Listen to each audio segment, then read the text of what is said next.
जय सिया राम सभी को। क्या आपको ये ज्ञान है कि महर्षि गौतम के ज्येष्ठ पुत्र का क्या नाम था?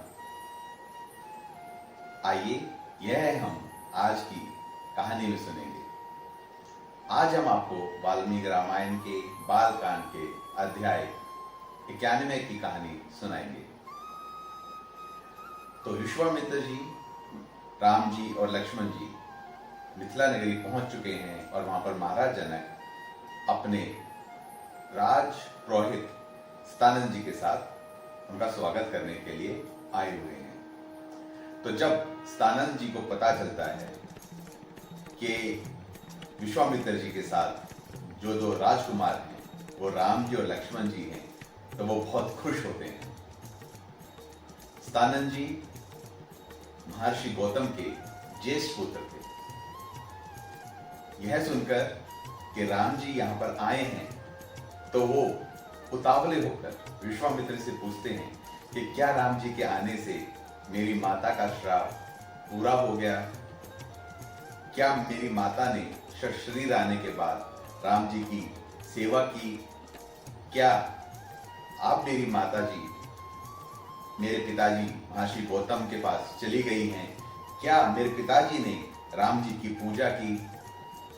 जब महर्षि स्थानंद यह सब कुछ महर्षि विश्वामित्र से पूछ रहे होते हैं, तो महर्षि विश्वामित्र खुश होकर कहते हैं कि हाँ, राम जी के आने से आपकी माता श्राप मुक्त हो गई हैं और अब वो अपने पति महर्षि गौतम के पास चली गई हैं। यह सुनकर स्थानंद जी बहुत खुश होते हैं और फिर वो राम जी की तरफ देखकर कहते हैं कि हे राम, तुम्हारे आने से मैं बहुत खुश हूँ और मैं बहुत आभारी हूँ कि तुमने मेरी माता जी को श्राप मुक्त किया।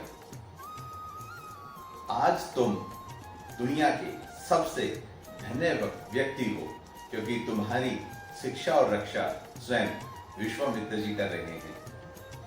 विश्वामित्र जी ब्राह्मण होने से पहले क्षत्रिय थे। ये कुश परिवार से हैं। महाराज कुश स्वयं प्रजापति के पुत्र थे और कुश के बेटे थे कुशनाभ, और कुशनाभ के पुत्र थे गाधी, और विश्वामित्र जी महाराज गाधी के पुत्र हैं। इन्होंने हजारों साल तक इस पृथ्वी की रक्षा की है। एक बार जब ये अपनी हजारों सैनिकों की सेना के साथ पृथ्वी का भ्रमण कर रहे थे, तो ये वशिष्ठ जी के आश्रम में पहुंचे। वशिष्ठ जी का जो आश्रम था, वहां पर बहुत सारे हिरण बिना किसी डर के रहते थे। वहां पर बहुत सारे ऋषि और मुनि हमेशा तपस्या करते थे। वहां पर आप सिर्फ हवा और पानी के सहारे भी जिंदा रह सकते थे। महर्षि वशिष्ठ का जो आश्रम था वो स्वयं किसी ब्रह्मलोक से कम ना था। और जब महर्षि वशिष्ठ को पता चला कि राजा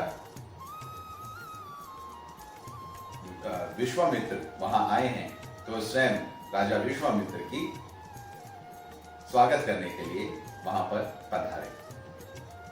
और इस प्रकार से आज का अध्याय संपन्न होता है। इसके आगे क्या हुआ, ये जानने के लिए सुनिए कल की कहानी। कल हम आपको वाल्मीकि रामायण के अध्याय 92 की कहानी सुनाएंगे। अगर आप ये चाहते हैं कि ये कहानियां सभी लोग सुने, तो आप हमारे पेज राम लखन यात्रा को फॉलो कीजिए, ज्यादा से ज्यादा लोगों के साथ शेयर कीजिए, और आप सभी लोग सुनते रहिए परशुराम की कहानी, भक्त मनु की जबानी। जय सिया राम।